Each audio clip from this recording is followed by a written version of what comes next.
This is the MomStar Podcast, episode number 2. Let's do this.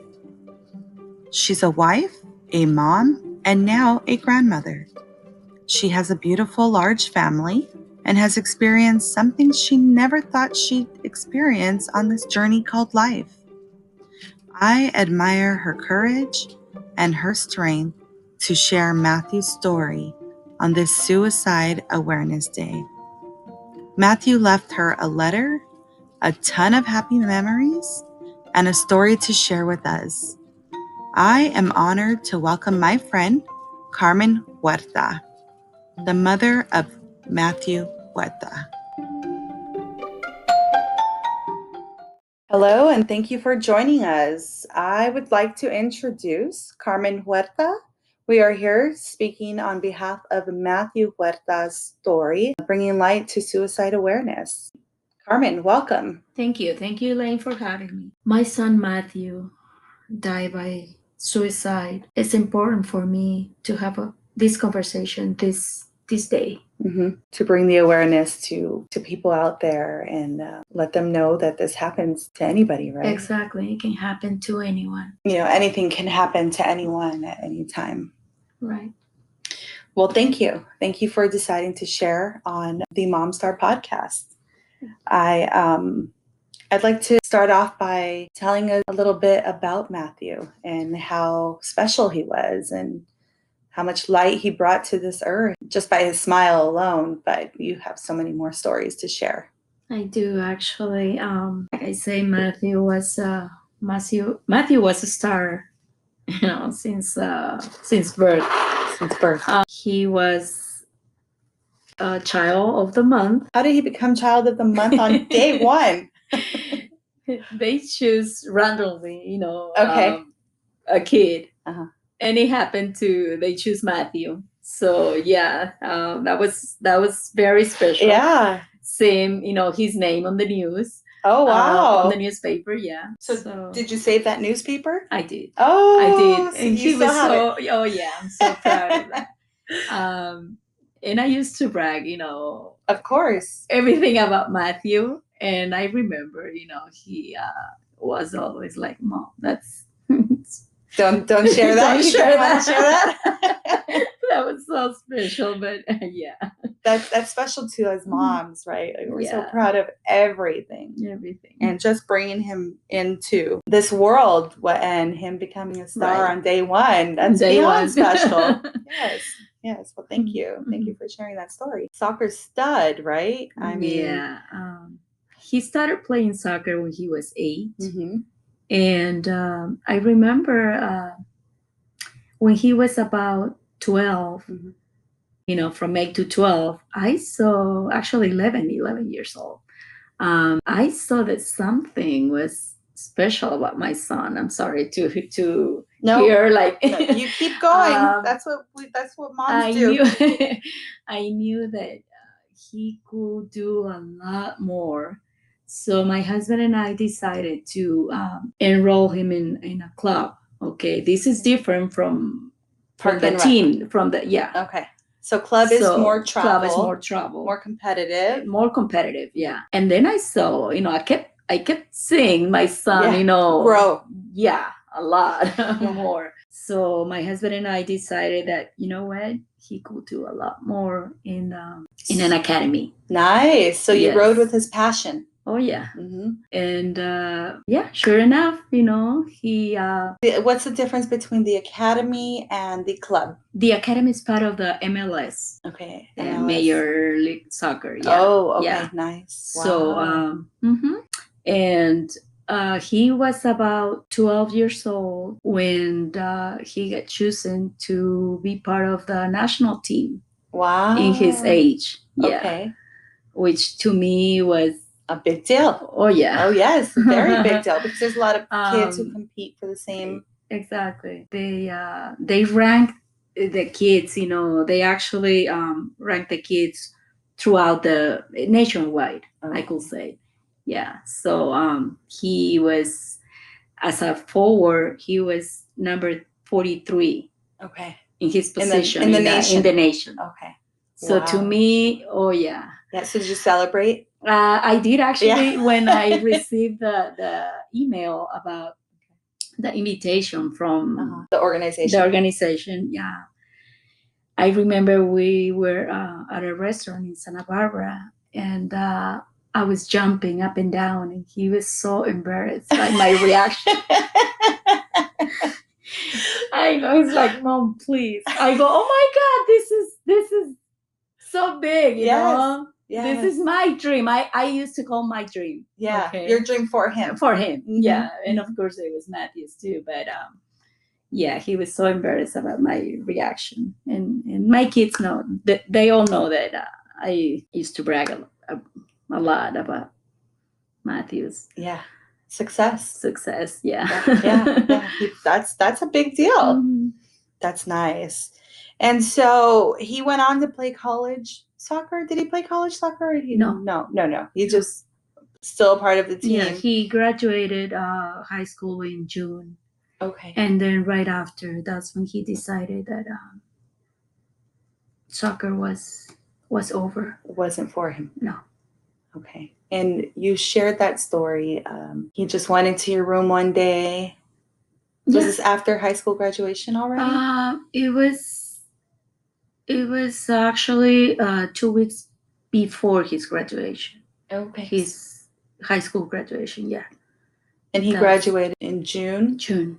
June 17.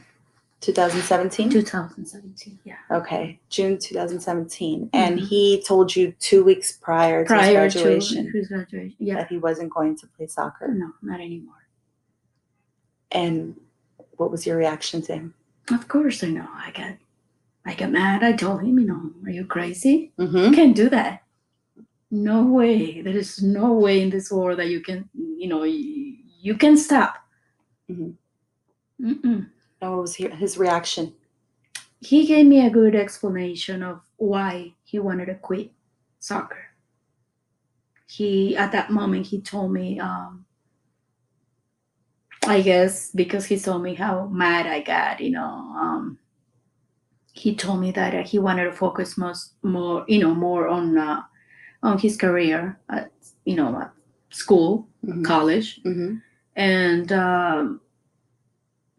yeah, it made sense. Because he was having a transition in his life, so exactly you accepted that. You guys joke about him being the favorite, or his siblings joke about him always being the favorite. Yeah, but now when I think about it, it's not just my kids, my friends too. Yeah, they say, yeah, we all knew. I guess the world knew that he was your favorite child. Yeah. I can't say that he was my favorite because he was really easy to love. Yeah. To get along with.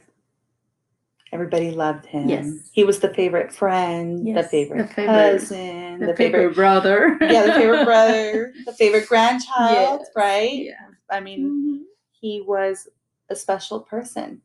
Tell me a little bit about the signs. You said there were no signs. Honestly, yeah, I can't tell you because there were no signs. He was really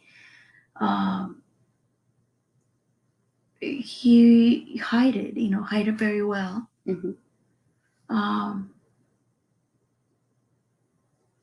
So there were really no signs until the day that I read his note. His letter. He left a letter. He left a letter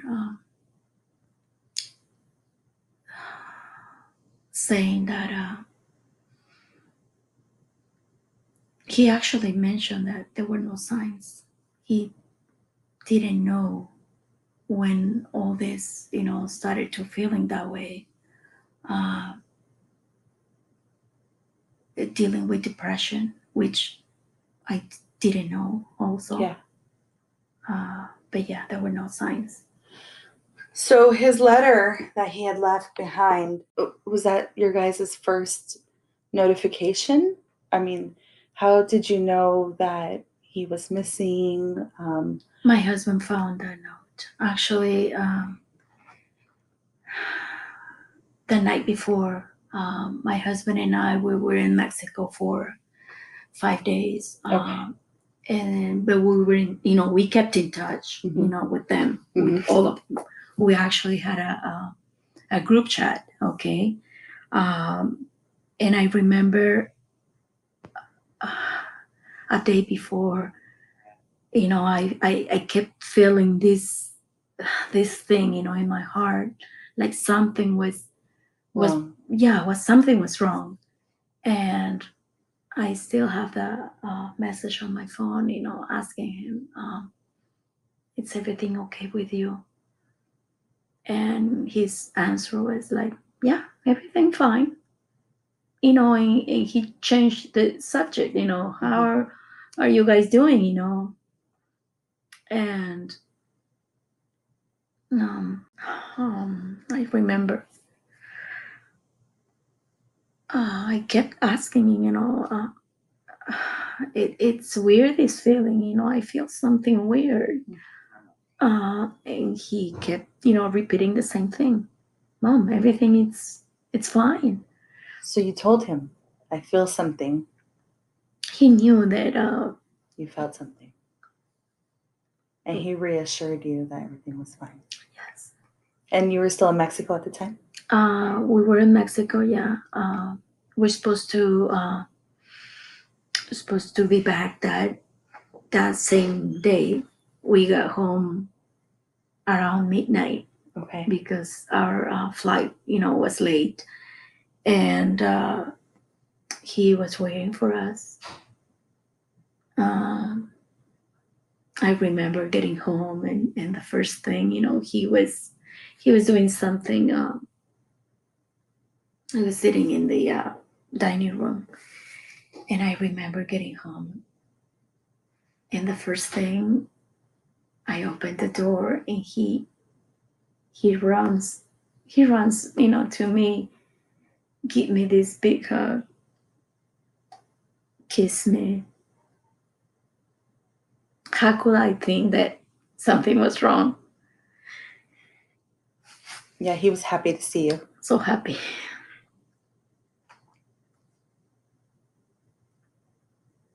So you guys hugged and kissed, and did you guys talk a little bit that night? A little bit, yeah. And I remember asking him, what time is your class tomorrow? He told me around noon. So I left to work. And I told him, Matthew, I'm very tired, He gave me a big hug one more time. And I told him, I don't want you to stay, up that late. Yeah. So he goes, no, Mom, I'm almost done.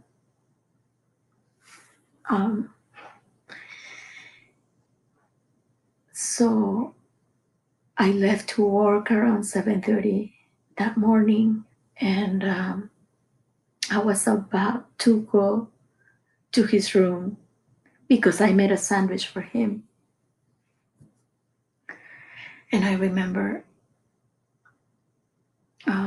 I was about to, go into his room, and I remember that he had mentioned that his class was about noon. Okay. He's going to start about noon. So I didn't even, go in.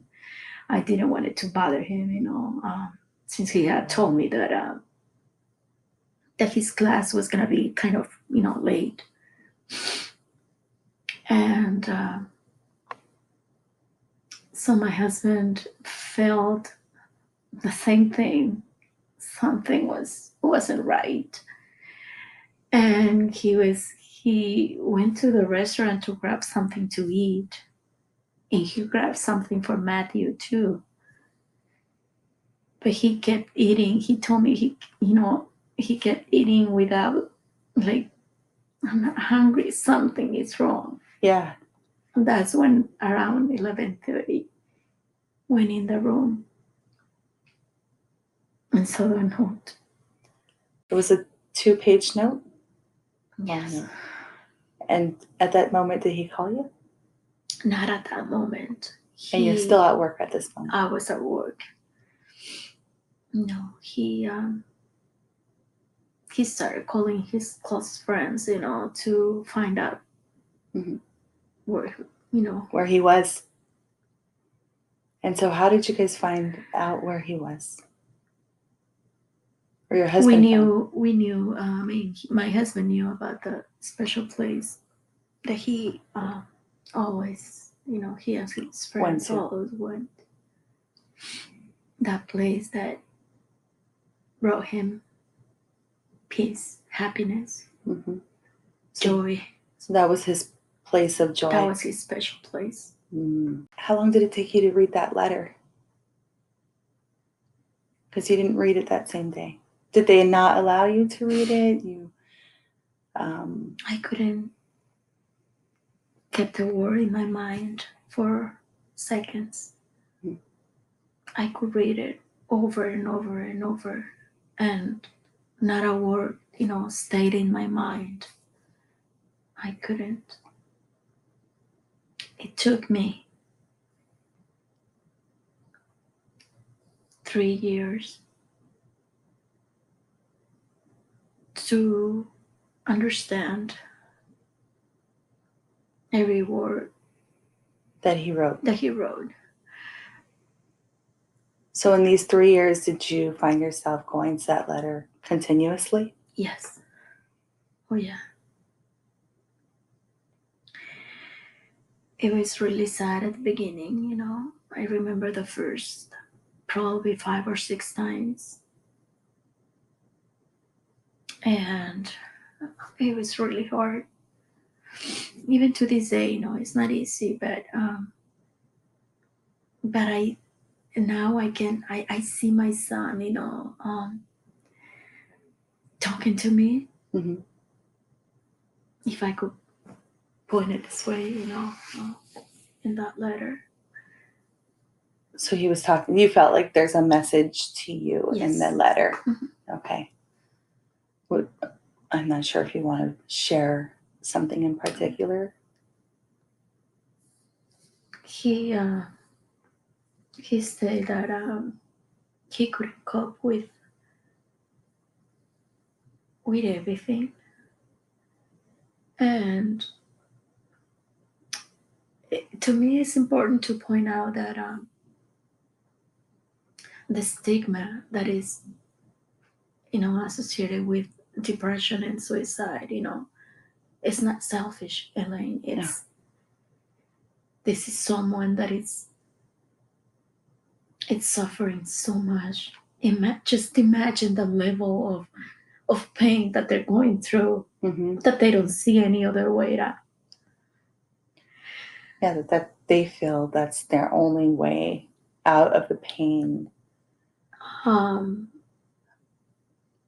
He actually said that Mom, the flames in my brain is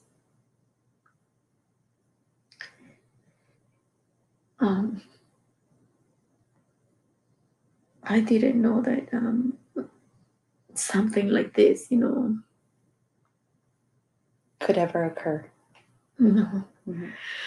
Especially in someone so bright and full of life. And it's just that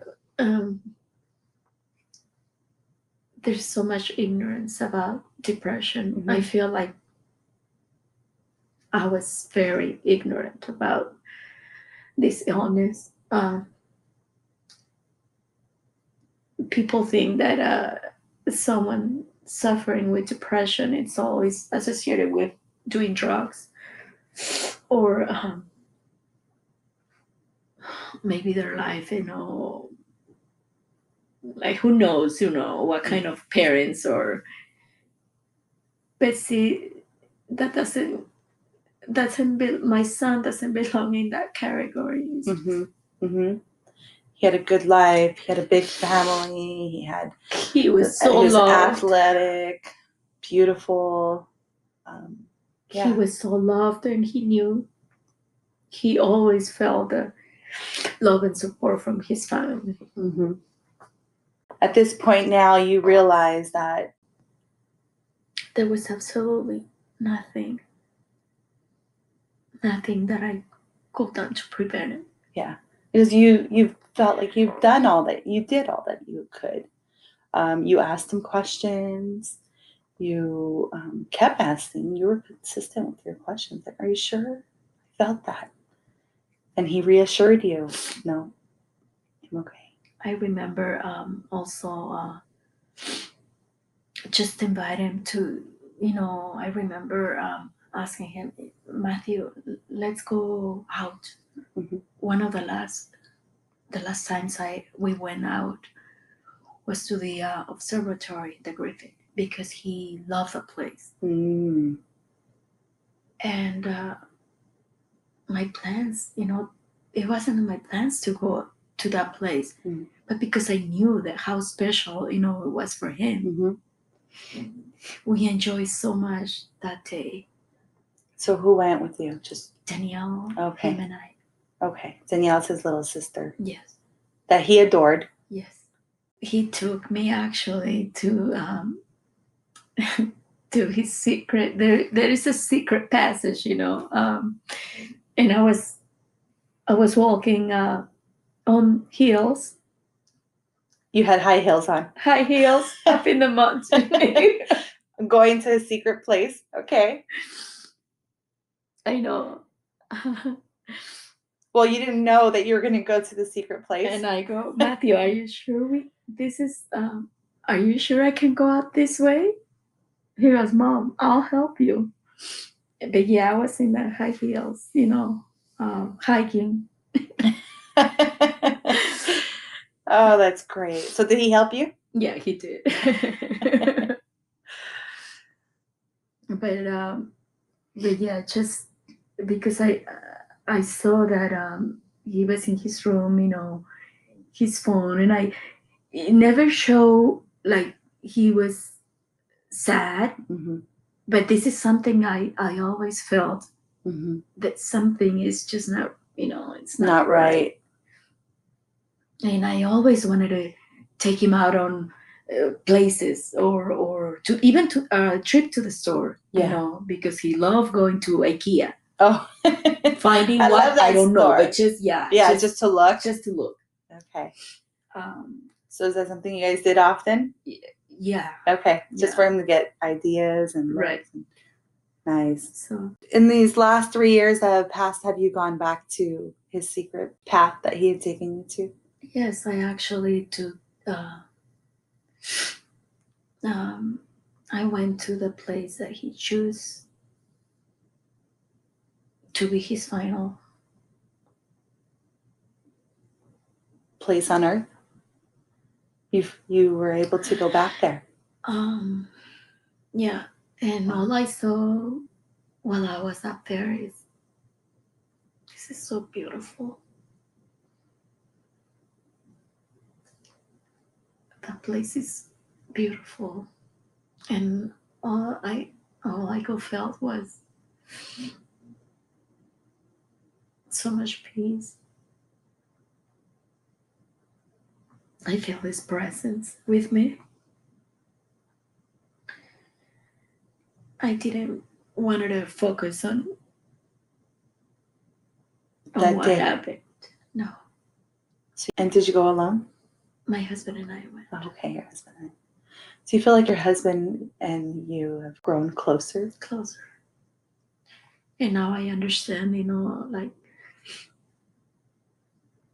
I remember getting mad at a lot of people at the beginning, Elaine, and a lot of people stayed with me throughout this. Mm-hmm.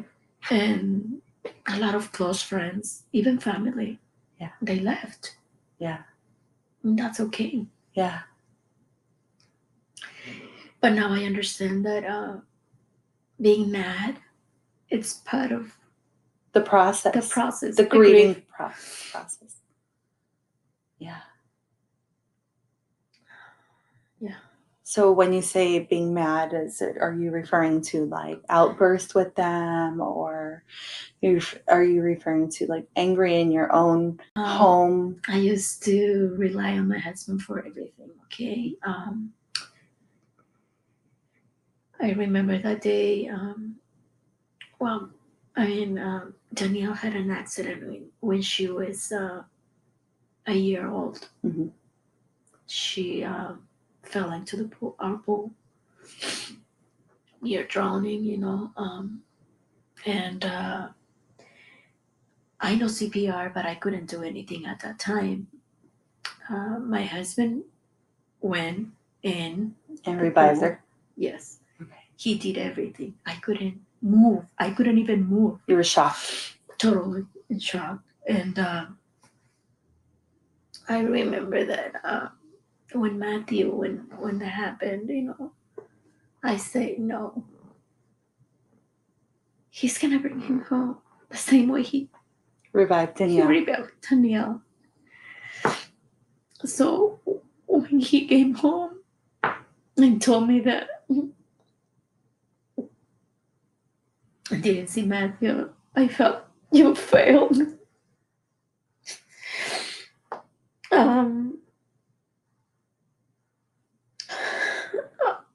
I know it wasn't. I was mad. I was mad at him. I couldn't understand my anger. And now I see that it's part of this grieving process. So yeah, this did he react to that? Yeah, but the weird thing is that we used to talk every day. Yeah. And we were okay for a moment, and then he blamed me for it was just this circle of blame. Oh my God, yeah, because there was no one really to blame, right? But we wanted to find someone to.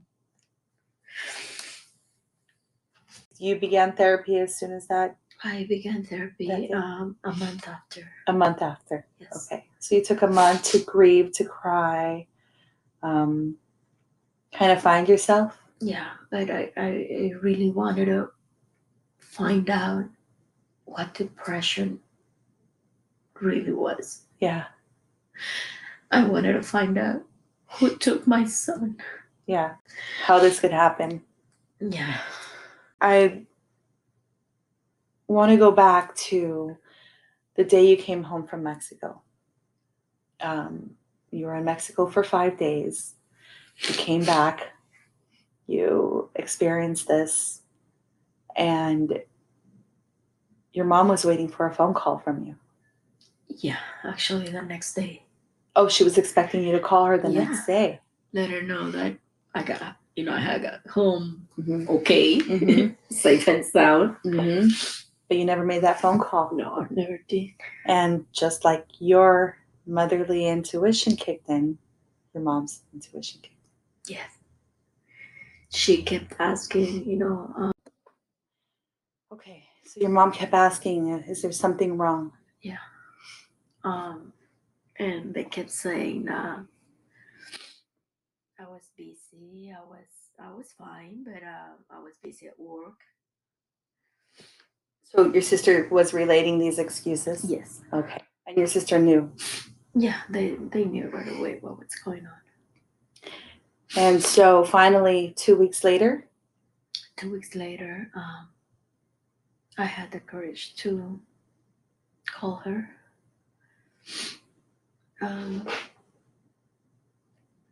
And of course I didn't tell her the truth. But I just called her to because I wanted to hear her voice. And kind of reassure her that everything is wrong. She actually remembered that she asked me, why didn't you call me? And I lied, I say, Mom, I got really sick that next day, so I lost my voice completely. That was your excuse to her? That was my excuse. And what did she say to that? The way she sounded is like, yeah, I don't believe you. But yeah. And she goes, is that everything is okay with the kids? I go, yeah, everything is fine. But she asked me specific about Matthew. And I go, he's fine. It was always this thing for him, always asking. She asked me for everyone, but Yeah. let's talk about Matthew. That day she asked you about Matthew. And you said they have some sort of connection, right? She'd always want to pray for him. Always wanted to pray for him. Yeah. Yeah, and he traveled a lot with soccer. He traveled a lot, and it was funny that we used to talk about places where Matthew was at that time. That I called my mom, and I go, well, he's in specific place, but she kept, telling me, I'm gonna pray that he score goals. Yeah. And I always used to tell my mom, you don't need to pray for that reason. Okay, he will score no matter what. Yeah, he's a natural. But yeah, it was funny. I go, pray for him, that he lands safe. Yeah, exactly. But no, let's not bother God for that goal. Reason. And right before you hung up with her, you asked her for a prayer? Right before our conversation, our ending, that's when I feel like my mom knew that something wasn't right, because I asked her, she knew she always prayed this special prayer, okay, that I really love, and I asked her, just please, I need to listen that. So when I say I need to listen to that prayer, I guess in my heart I feel like she knew that something wasn't right. But she smiled at me right after, because it was FaceTime call, which wasn't easy and unusual for both of us, So we did FaceTime. Of course, she wasn't looking at me crying, but I saw her face, and I could see her beautiful smile. And so the next day, they called me around 6:30 in the morning and told me that she had passed away. And that is hard. I remember, questioning my faith. Mm-hmm. Should I continue with this? Because where is God? I remember that day asking God, what did I do to you to deserve this? Like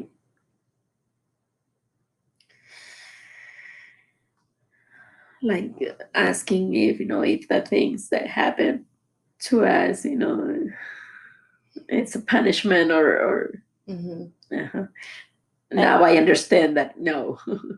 Because you're very strong believer in God and faith. It's just that like I said, it's been a few times, and that day, it was a hard time. In finding your faith, and then that's when you question faith, when you're going through something so. Like what else?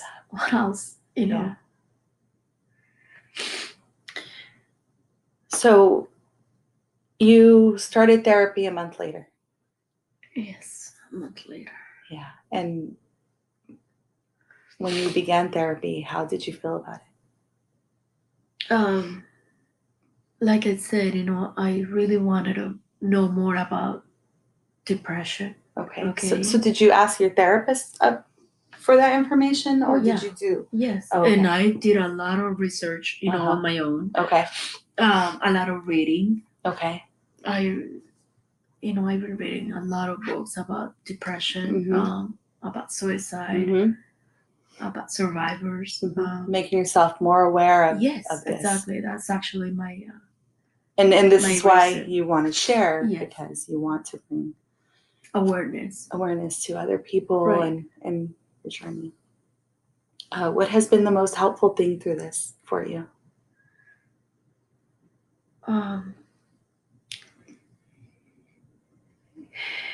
I guess knowing that my faith has taught me a lot. Okay, my faith has grown a lot, and I know that that we're gonna be reunited. Yeah, one day you'll One day. be together again. You said that in Santa Barbara, that's where his home is. Yes. And you always used to joke with him and say, "You're gonna buy me my home." Oh yeah. He used to, tell me that he was gonna buy me a house in Santa Barbara, and we actually were supposed to be together. Didn't matter if he got married, but we were supposed to be together. Yeah. Okay. In Santa Barbara. So now that he's buried, there, Mm-hmm. I know that we're gonna be together. Yeah, because you bought your home there. Yeah. Now you have some resources here that you've shared with us. Dee Hirsch, and that's a mental health service organization. Yes. And AFSP. Can you share a little bit about those organizations that you? Yeah, Didi Hirsch came actually that same day. Okay. They were so helpful. Wow, they came the same day. The same day, yeah. So we had no idea, Yeah, what to do, where to go, who to turn to. Exactly. Mm-hmm. So they were here, and they are volunteers that they know this pain. They really know. They've been through it. Yes, they really know what they're talking about. And then they refer us to AFSP, which is, Okay. The American Foundation for Suicide Prevention. Right. Okay. Which also a lot of support from those two organizations. Yeah. A lot of support. A lot of resources. A lot of resources. A lot of support. Moral support towards our family. Yeah. And so are they the ones who introduced you to the therapist? Yes. Okay. And you refer to that day as that day. Yes. Can you explain? Really, when I say, I mean, up to this day, I can't say Matthew is dead. It's just, I don't feel anything. Yeah. I don't feel anything. If I refer to that day, it's like when he left, but he lives in my heart. Yeah. It's just Matthew is with you every day, in your heart. Every day. So yeah, I don't like that term. Mm-hmm. Do you feel like you see signs from him, or all the time? Yeah, all the time, and not just say, for instance, when I went to Mount Wilson. Okay, this is my first time I've gone there. Ever? Okay. As we were going up to the mountain, I felt something, but I didn't say anything. Okay. Yeah. And then on our way down, on our way back, I felt like when someone calls your name, and you just turn around. Yeah. And I told my husband, stop the car. And I walked towards a rock. Okay. There's a tree that's beautiful. But I didn't get there. I stopped like halfway, towards the rock. Yeah, to the rock. And I was talking to Matthew. I was just talking and admiring the view. The view. Just, I took a picture of that place where I was the rock, and I sent it to his best friend. He sent a picture back to me, a picture that he took of Matthew. Same exact spot where I was. Okay. So you see, like, That was him. it was him. And that, I really don't care what other people think. Yeah, you should. Like, I see signs everywhere. Mm-hmm. And I feel like you're here with me. Mm-hmm. Mm-hmm. One of the things that we used to do after a practice, because we used to get home very late from practice, I used to call my husband and asking him just turn the jacuzzi so Matthew could go in. Mm-hmm. Well, not just Matthew, of course, me too. Yeah. I used to jump in the jacuzzi with him, and I used to just see the stars. And I used to tell Matthew, if you see a star that it's like Flickering, if you see that it's flickering like once, it's a yes. And if you see that it's flickering like, multiple times, it's a no from me.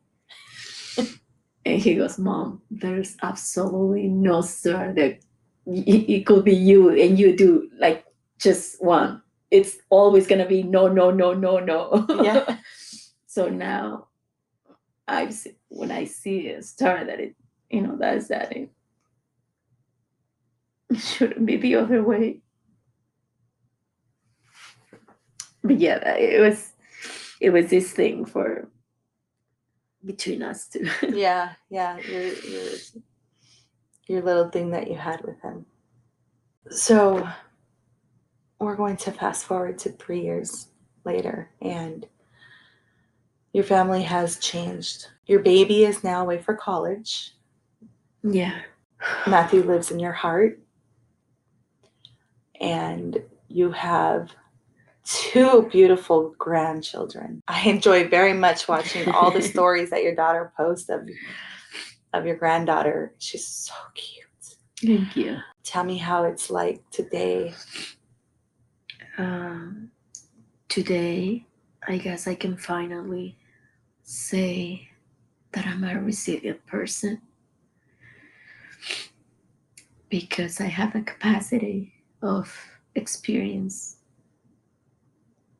joy. You found joy in your heart again. Okay. And joy and sadness can coexist. It can coexist. They do, actually. Mm-hmm. Because one, if I'm sad and I want to cry, because it doesn't matter if it's 3 years, 4 years. Yeah. I'm always going to feel this hole in my heart. Mm-hmm. But the moment I see my granddaughters, it's like pure joy. Yeah, So, and you have a brand new granddaughter, right? How old is she now? She's 2 weeks. Oh, wow. Yeah. So you do find sorrow and joy in today's life. Yeah. And your husband and you have come closer through this journey. Yeah, a lot closer. A lot closer. Yeah. And the rest of your family? Actually, we talk about our feelings. This is one thing that you've all learned. That we all learn. It's no more hiding. Yeah. You say if you feel down, speak up, and just. So yeah, we have this thing. And it's okay to be sad. It's okay to be sad. Yeah. It's okay to be mad. To feel these emotions. Yes. Yeah, because people, like you said, the stigma is out there, and so many different things that people don't allow. There's something, he's crazy. Yeah. This, that. No, we are human, and we are allowed to feel these emotions. Right. And so now it's an open conversation at your It's home. an open conversation for everyone here. Well, thank you so much, Carmen, for having us be a part of your story. Thank you, Elaine. Thank you for allowing us to feel what you went through. I think Matthew's story will go a long way. Mothers out there, please know that you're not alone. Carmen is open to anyone reaching out to her for some sort of questions or guidance. You're on Facebook, you said? Yes, I'm on Facebook as Carmen Ruiz. Carmen Ruiz. Yeah. Okay. So if anyone feels the need to reach out to Carmen for any resources or questions or some sort of comfort, please do so on Facebook under Carmen Ruiz. Diddy Hirsch is one of her resources. AFSP is another one of her resources. And any last minute words that you'd like to share? Yeah, and just to let everyone know that who's struggling, that they're not alone. There is hope and there's someone to talk to. Please, reach out to them, to anyone. Yeah. For help. Yeah, to anyone that you can. Right. But you're not alone. And my way of sending flowers to heaven to Matthew and to honor his life is being happy. Yeah, because he was a happy person. He was so happy and he always wanted to see me happy. Smiling. So that's beautiful. Thank you, Carmen. Thank you. Thank you.